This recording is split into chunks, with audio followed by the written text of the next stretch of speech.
नमस्कार दोस्तों, स्वागत है आप सभी साथियों का एक स्मार्ट स्टडी पर। साथियों, आरआरबी ग्रुप डी परीक्षा 2025 यानी जिनका पेपर अभी 2 फरवरी, 3 फरवरी, 4, 5, 6, 9 और 10 फरवरी को है, उन साथियों के लिए टॉप 53 करंट अफेयर्स के मोस्ट एक्सपेक्टेड क्वेश्चंस देखेंगे। अब तक जो आपका पेपर हुआ है ग्रुप डी का, उसमें जिस टाइप से क्वेश्चंस पूछे गए हैं, आगे आने वाली शिफ्टों में आपसे क्या पूछा जा सकता है, ये बहुत ही इंपॉर्टेंट क्लास है, तो आपको कंप्लीट देख लेना है। देखिए, सिटी इंटीमेशन तो देखना शुरू हो गया है। अगर आपने चेक कर लिया है तो आप हमें इस वीडियो के नीचे कमेंट बॉक्स में जरूर बताइएगा आपका पेपर कब है और किस शिफ्ट में है।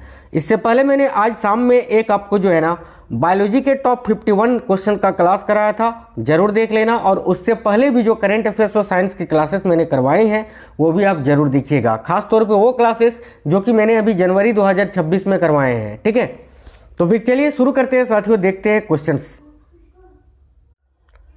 पहला क्वेश्चन है, अक्टूबर 2025 में शुरू की गई आदर्श युवा ग्राम सभा पहल का उद्देश्य छात्रों में निम्नलिखित में से किसको बढ़ावा देना है।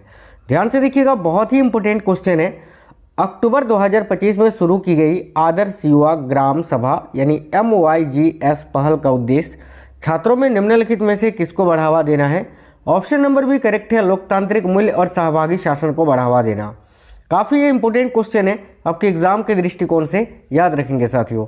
अगला है, निम्नलिखित में से कौन सा भारत का सबसे भारी संचार उपग्रह जो कि 4410 किलोग्राम है, जिसे इसरो ने 3 नवंबर 2025 को श्रीहरिकोटा से LVM-3M5 बाहुबली रॉकेट का उपयोग करके प्रक्षेपित किया था, वो कौन सा है। तो ऑप्शन नंबर सी याद रखिए, GSAT-7R CMS-03, ये जो है उस उपग्रह का नाम है। तो ऑप्शन नंबर सी इस क्वेश्चन का करेक्ट आंसर हो जाएगा। अगला क्वेश्चन है साथियों, राष्ट्रपति द्रौपदी मुर्मू ने हाल ही में किस वायुसेना स्टेशन से राफेल लड़ाकू विमान में उड़ान भरी। करेक्ट होगा, अंबाला वायुसेना स्टेशन से। क्लास आपको बिल्कुल सुपर फास्ट करवा रहे हैं आप लोग साथियों। सभी लोग वीडियो को लाइक जरूर करिएगा और देखिए इस वीडियो को दोस्तों के साथ शेयर जरूर करना। अगला क्वेश्चन है, संयुक्त सैन्य अभ्यास बोल्ड कुरुक्षेत्र, ठीक है, 2025 में भारत के साथ शामिल था कौन सा देश। तो ये जो सैन्य अभ्यास है बोल्ड कुरुक्षेत्र, याद रखिएगा ये भारत और सिंगापुर के बीच आयोजित होता है। और अभी 2025 में ये कहाँ पर आयोजित हुआ था, अगर ये आपसे पूछे तो राजस्थान के जोधपुर में, राजस्थान के जोधपुर में। अगला है, भारत के तन्वी शर्मा और बेनल्ला कलागोटी ने एशिया जूनियर चैंपियनशिप बैडमिंटन के महिला एकल में कांस्य पदक जीता है। यह प्रतियोगिता कहाँ खेला गया था। देखिए करेक्ट होगा ऑप्शन नंबर सी, इंडोनेशिया में खेला गया था। तो ऑप्शन नंबर सी करेक्ट होगा, इंडोनेशिया। आगे देखिए, भारत ने हाल ही में प्रलय मिसाइल के 2 सफलतापूर्वक परीक्षण किए थे। इस मिसाइल के संदर्भ में निम्न में से कौन सा कथन सत्य है। देखिए, प्रलय मिसाइल को लेकर कौन सा कथन सत्य है, तो ये सभी कथन सत्य है। ए में है, यह कम दूरी की सतह से सतह पर मार करने वाली मिसाइल है, बिल्कुल सही है। इसकी मारक क्षमता 150 से 500 किलोमीटर है, यह भी सही है। यह ठोस प्रणोदक से संचालित होती है, यह भी सही है। तो ऑप्शन नंबर डी, ये सभी कथन सत्य हैं। ऑपरेशन महादेव हाल ही के दिनों में चर्चा में रहा, यह किससे संबंधित है। तो ऑपरेशन महादेव जब भी आपसे पूछे, याद रखना ये जम्मू कश्मीर में आतंकवादियों के विरुद्ध कार्यवाही से संबंधित है। करेक्ट आंसर हो जाएगा ऑप्शन नंबर डी। अगला है, अंतर्राष्ट्रीय मुद्रा कोष यानी IMF द्वारा जुलाई 2025 में जारी विश्व आर्थिक परिदृश्य अपडेट के अनुसार वित्त वर्ष 2025-26 के लिए भारत GDP वृद्धि दर का अनुमान कितना है। तो साथियों याद रखेंगे 6.4%, डबल स्टार मार्क कर लीजिए आप, 6.4%। ऑप्शन नंबर डी करेक्ट है। योगी आदित्यनाथ ने लगातार सबसे लंबे समय तक उत्तर प्रदेश के मुख्यमंत्री रहने का रिकॉर्ड बनाया है। इससे पहले यह रिकॉर्ड किसके नाम था। तो देखिए, उत्तर प्रदेश के जो पहले मुख्यमंत्री थे पंडित गोविंद बल्लभ पंत जी के नाम था। नेक्स्ट क्वेश्चन है, देखिए, लिबिया लोबो सरदेसाई जिन्हें हाल ही में पद्मश्री से सम्मानित किया गया, किस राज्य के मुक्ति संग्राम से संबंधित हैं। करेक्ट आंसर हो जाएगा ऑप्शन नंबर सी, गोवा के। गोवा करेक्ट आंसर होगा। भारतीय अंतर्देशीय जलमार्ग प्राधिकरण यानी IWAI ने अपना नया क्षेत्रीय कार्यालय कहाँ स्थापित किया है। तो देखिए, भारतीय अंतर्देशीय जलमार्ग प्राधिकरण ने अपना नया क्षेत्रीय कार्यालय कहाँ स्थापित किया है। करेक्ट होगा वाराणसी में। Varanasi option number D correct है। किस राज्य अथवा केंद्र शासित प्रदेश ने क्षेत्र के चिनार के पेड़ों के संरक्षण के लिए ट्री आधार मिशन शुरू किया है? तो ट्री आधार मिशन को किसने शुरू किया है? ऑप्शन नंबर सी करेक्ट है, जम्मू कश्मीर ने। देखिए नेक्स्ट क्वेश्चन है, महिला स्वास्थ्य अंतर को पाटने की ब्लूप्रिंट सभी के जीवन और अर्थव्यवस्था में सुधार कैसे लाया जाए नामक रिपोर्ट किस संगठन ने जारी किया है? क्वेश्चन को एक बार फिर से पढ़िए कि महिला स्वास्थ्य अंतर को पाटने की ब्लूप्रिंट सभी के जीवन और अर्थव्यवस्था में सुधार कैसे लाया जाए नामक रिपोर्ट किस संगठन ने जारी किया है? Option number B right answer होगा, विश्व आर्थिक मंच ने। विश्व आर्थिक मंच करेक्ट है। हाल ही में किस संगठन ने म्यूचुअल फंड्स की सेटलाइजेशन पर एक परामर्श पत्र जारी किया है? तो वह कौन सा संगठन है जिसने म्यूचुअल फंड्स की सेटलाइजेशन पर एक परामर्श पत्र जारी किया है? साथियों करेक्ट होगा सेबी ने। सेबी यानी security exchange board of India. वर्तमान में सेबी के अध्यक्ष कौन है अगर आपसे पूछे तो याद रखिएगा तुहिन कांता पांडे जी। देखिए किस संगठन ने मौद्रिक दंड निर्धारण दिशा निर्देश 2024 को 2025 के देखिए कॉन्करेंसेस एंटी ट्रस्ट पुरस्कार के लिए नामित किया है? भाई करेक्ट होगा सीसीआई को। CCI option number C correct है। अगला क्वेश्चन है साथियों, जनवरी 2025 में न्यू ग्लैंड रॉकेट किस स्पेस कंपनी ने लॉन्च किया? तो जनवरी 2025 में न्यू ग्लैंड रॉकेट किस स्पेस कंपनी ने लॉन्च किया है? राइट होगा ब्लू ओरिजिन ने। Blue Origin option number A correct है। हाल ही में केंद्रीय मंत्रिमंडल ने श्रीहरिकोटा स्थित सतीश धवन अंतरिक्ष केंद्र में किस लॉन्च पैड की स्थापना को मंजूरी दी? देखिए राइट होगा तीसरा लॉन्च पैड की। तीसरा launch pad option number B right answer है। हाल ही में याला ग्लेशियर को ग्लोबल ग्लेशियर कैजुअलिटी लिस्ट में शामिल किया गया है। यह ग्लेशियर कहाँ स्थित है? तो भाई करेक्ट होगा नेपाल में स्थित है साथियों। Nepal option number A. हाल ही में किसने खेलो इंडिया यूथ गेम्स के 7वें संस्करण का उद्घाटन किया है? देखिए खेलो इंडिया यूथ गेम्स का जो 7वां संस्करण है ये आपका बिहार में आयोजित किया गया था और इसका अभी 7वें संस्करण का उद्घाटन किसने किया है? राइट होगा नरेंद्र मोदी ने। नेक्स्ट है, हाल ही में अमेरिकी राष्ट्रपति ने विदेशी फिल्मों पर कितने प्रतिशत टैरिफ लगाने की घोषणा की थी? देखिए करेक्ट होगा 100% की टैरिफ। नेक्स्ट क्वेश्चन है, हाल ही में कलिंगा सुपर कप 2025 फुटबॉल प्रतियोगिता का खिताब किसने जीता? तो हाल ही में कलिंगा सुपर कप 2025 फुटबॉल प्रतियोगिता का जो खिताब है ये किसने जीता है? करेक्ट होगा साथियों गोवा ने जीता है। Goa option number B correct है। हाल ही में 21 जनवरी 2025 को मणिपुर, मेघालय और त्रिपुरा तीनों राज्यों ने अपना कौन सा स्थापना दिवस मनाया? देखिए करेक्ट आंसर हो जाएगा ऑप्शन नंबर ए 53वां स्थापना दिवस। नेक्स्ट है, किस क्रिकेट टीम ने विजय हजारे ट्रॉफी 2024-25 का खिताब जीता है? तो भाई किस क्रिकेट टीम ने विजय हजारे ट्रॉफी 2024-25 का खिताब जीता है? करेक्ट होगा कर्नाटक ने जीता है विदर्भ को हराकर। देखिए किस देश की बैडमिंटन खिलाड़ी आन से यंग ने इंडिया ओपन 2025 में महिला एकल का खिताब जीता है? तो आन से यंग जो हैं ये कहाँ की हैं? ये दक्षिण कोरिया की हैं। ऑप्शन नंबर ए दक्षिण कोरिया। 12वीं एशिया कप हॉकी प्रतियोगिता भारत की मेजबानी में कहाँ पर आयोजित किया जा रहा है? देखिए 12वीं एशिया कप हॉकी प्रतियोगिता जो है ये भारत की मेजबानी में कहाँ पर आयोजित किया जा रहा है? राइट होगा साथियों राजगीर में। राजगीर बिहार करेक्ट आंसर हो जाएगा। भारत ने निम्न में से किस देश में लगभग 10 महीने के अंतराल के बाद हाल ही में उच्चायुक्त की नियुक्ति की है? देखिए भारत ने किस देश में लगभग 10 महीने के अंतराल के बाद हाल ही में उच्चायुक्त की नियुक्ति की थी? करेक्ट होगा कनाडा में। कनाडा ऑप्शन नंबर ए राइट आंसर होगा। प्रधानमंत्री नरेंद्र मोदी ने हाल ही में कहाँ हाइब्रिड बैटरी इलेक्ट्रोड्स के स्थानीय उत्पादन की शुरुआत की है? देखिए प्रधानमंत्री नरेंद्र मोदी ने हाल ही में कहाँ हाइब्रिड बैटरी इलेक्ट्रोड्स के स्थानीय उत्पादन की शुरुआत की है? करेक्ट है हंसलपुर में। ये जो हंसलपुर नामक जगह है ना साथियों याद रखिएगा ये गुजरात में स्थित है, गुजरात के हंसलपुर में। ठीक है। नेक्स्ट है, भारत सिंगापुर के मंत्रियों का तीसरा गोलमेज सम्मेलन हाल ही में कहाँ आयोजित हुआ था?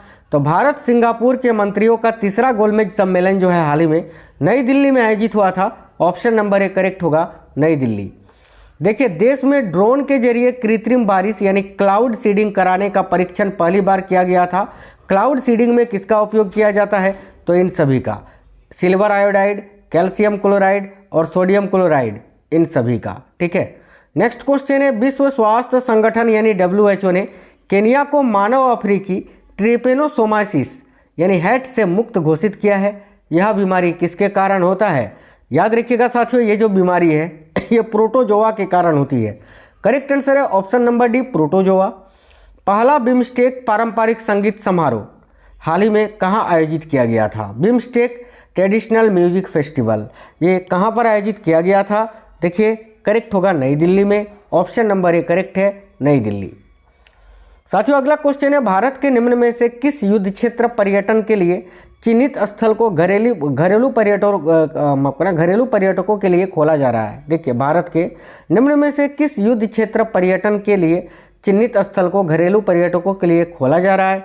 करेक्ट है डोकलाम क्षेत्र को, जो कि 2020 से बंद था। याद रखेंगे डोकलाम। ऑप्शन नंबर बी, आर्द्र भूमि पर रामसर कन्वेंशन का 15वां कोप हाल ही में कहाँ आयोजित किया गया था? आर्द्र भूमि पर रामसर कन्वेंशन का 15वां कोप जो है हाल ही में कहाँ पर आयोजित किया गया था? Option number B right answer है, जिम्बाब्वे में। देखिए अगला क्वेश्चन है, सितंबर 2025 में टीम इंडिया का नया मुख्य प्रायोजक किसे घोषित किया गया है? तो भाई सितंबर 2025 में टीम इंडिया का नया मुख्य प्रायोजक किसे घोषित किया गया है?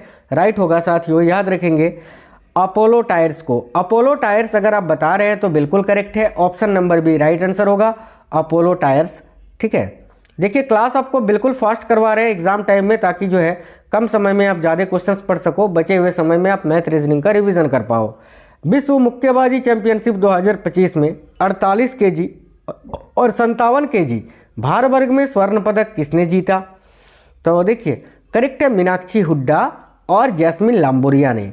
तो मीनाक्षी हुड्डा और Jaismine Lamboria, option number B correct answer हो जाएगा। सभी ने वीडियो को लाइक तो कर दिया है ना साथियों, आपके लिए बहुत मेहनत करते हैं, दिन रात मेहनत करके ये कंटेंट तैयार होता है। ठीक है, आप लोग लाइक करते हैं तो उससे हमें मोटिवेशन मिलता है। अगर आप में से कोई भी साथी नए हैं तो चैनल को जरूर सब्सक्राइब करके बेल आइकन को ऑन कर लीजिएगा। अभी एएलपी टेक्नीशियन, आपका जेई, एनटीपीसी सब कुछ का क्लासेस फिर से जो है एक्सपेक्टेड क्लास अभी जो ऑलरेडी मैं करवा रहा था फिर से कराऊंगा। सितंबर 2025 में प्रधानमंत्री नरेंद्र मोदी द्वारा भारत की पहली बांस आधारित बायो रिफाइनरी का उद्घाटन कहाँ किया गया? करेक्ट होगा साथियों, असम में तो किया गया है, लेकिन असम के याद रखना गोलाघाट जिला के नुमालीगढ़ नामक स्थान में। ऑप्शन नंबर बी यहाँ आपका करेक्ट आंसर हो जाएगा। 7 से 9 अक्टूबर 2025 तक मुंबई में आयोजित ग्लोबल फिनटेक फेस्ट 2025 का विषय क्या है?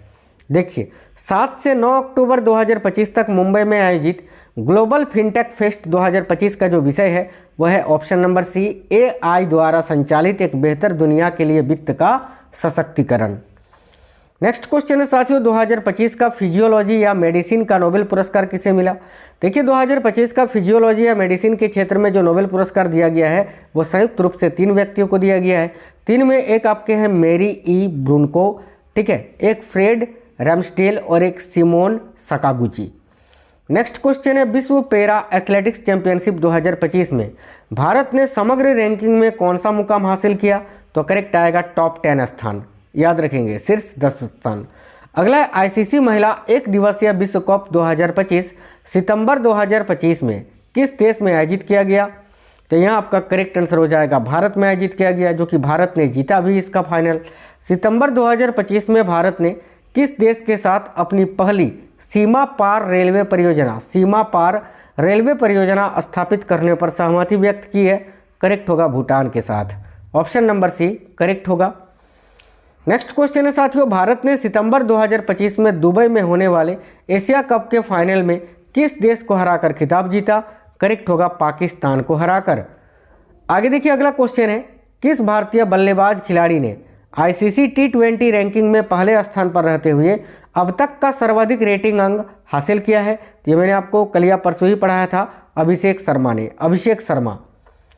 चालू वित्त वर्ष 2025-26 की चौथी द्विमासिक अगस्त सितंबर मौद्रिक नीति समीक्षा बैठक में रेपो दर क्या रखा गया था? तो करेक्ट है 5.5%। और मैंने बताया था अगर वर्तमान में पूछे दिसंबर 2025 के अनुसार तो भारत का रेपो रेट दर है 5.25%। ठीक है, माइंड में रखना ये। राष्ट्रीय स्वयंसेवक संघ यानी आरएसएस ने अपनी स्थापना के 100 वर्ष पूरा किया है। इस संगठन की स्थापना किसने की थी? देखिए option number A correct answer होगा केशव बलिराम हेडगेवार।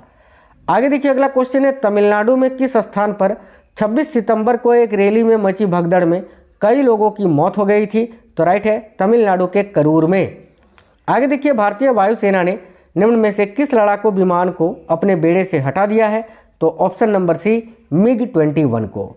अगला क्वेश्चन है, भारत के अटॉर्नी जनरल कौन नियुक्त किए गए हैं, या वर्तमान में भारत के अटॉर्नी जनरल कौन है? तो option number B right answer होगा साथियों, are Venkat Ramani. Are Venkat रमणी जी जो हैं ये वर्तमान में भारत के अटॉर्नी जनरल हैं, याद रखेंगे, यानी भारत के महान्यायवादी हैं। बिहार के अंतर्राष्ट्रीय महत्व की आर्द्र भूमि यानी रामसर स्थल के संदर्भ में निम्न में से कौन सा कथन सही है? देखिए, ए में लिखा हुआ है गोकुल जलाशय और उदयपुर झील को रामसर स्थल का दर्जा दिया गया है, बिल्कुल सही है। बिहार में रामसर स्थलों की संख्या 5 है, बिल्कुल। बेगूसराय और जमुई जिले में रामसर स्थल है, हाँ है, तो ऑप्शन नंबर डी ये सभी सही है। देखिए, वस्तु एवं सेवा कर अपीलीय न्यायाधिकरण यानी GST-AT का हाल ही में औपचारिक रूप से शुभारंभ हुआ। GST-AT की प्रधान पीठ के प्रथम अध्यक्ष कौन बने हैं? ऑप्शन नंबर ए राइट आंसर होगा संजय कुमार मिश्रा। देखिए, अगला है, सबसे तेज शतक लगाने वाली भारतीय खिलाड़ी हाल ही में कौन बनी है? तो राइट होगा साथियों, भारत की महिला खिलाड़ी स्मृति मंधाना। इन्होंने 50 बॉल पर ऑस्ट्रेलिया के खिलाफ शतक लगाया था, और महिला और पुरुष अगर दोनों में देखें तो सबसे तेज शतक लगाने वाली ये खिलाड़ी बन गई हैं। इन्होंने विराट कोहली का भी रिकॉर्ड तोड़ा है। आगे देखिए, अगला क्वेश्चन है, 98वें एकेडमिक पुरस्कार के लिए निम्न में से किस फिल्म को आधिकारिक तौर पर भारत की प्रविष्टि के रूप में चुना गया है? राइट होगा साथियों, option number B Homebound movie को। Homebound option number B correct answer हो जाएगा। देखिए, अगला क्वेश्चन है, किसी भारतीय कंपनी ने निम्न में से किस देश में व्हील्ड आर्म्ड प्लेटफॉर्म के लिए विनिर्माण सुविधा विकसित की है? तो करेक्ट आएगा मोरक्को में। देखिए, ये क्वेश्चन साथियों बड़े इंपॉर्टेंट क्वेश्चंस थे। इससे पहले शाम में जो साइंस का क्लास आया था जरूर जाकर देख लीजिए। उससे पहले जो मैंने साइंस करंट अफेयर्स की क्लासेस करवाए हैं, खासतौर पे जनवरी वाले क्लासेस अभी 26 में जो करवाए हैं, जरूर जाकर देख लीजिए। बहुत इंपॉर्टेंट क्लासेस हैं, डायरेक्ट पेपर में आएंगे। साथियों, इस वीडियो के नीचे कमेंट बॉक्स में आप बता दीजिए कि आपका पेपर कब और किस शिफ्ट में है, और वीडियो को लाइक जरूर करिएगा, अपने दोस्तों के साथ शेयर करिए। अगर आप में से कोई भी साथी नए हैं, चैनल को सब्सक्राइब करके बेल आइकन को जरूर ऑन कर लीजिएगा। मिलेंगे आपसे नेक्स्ट वीडियो में। जय हिंद, वंदे मातरम।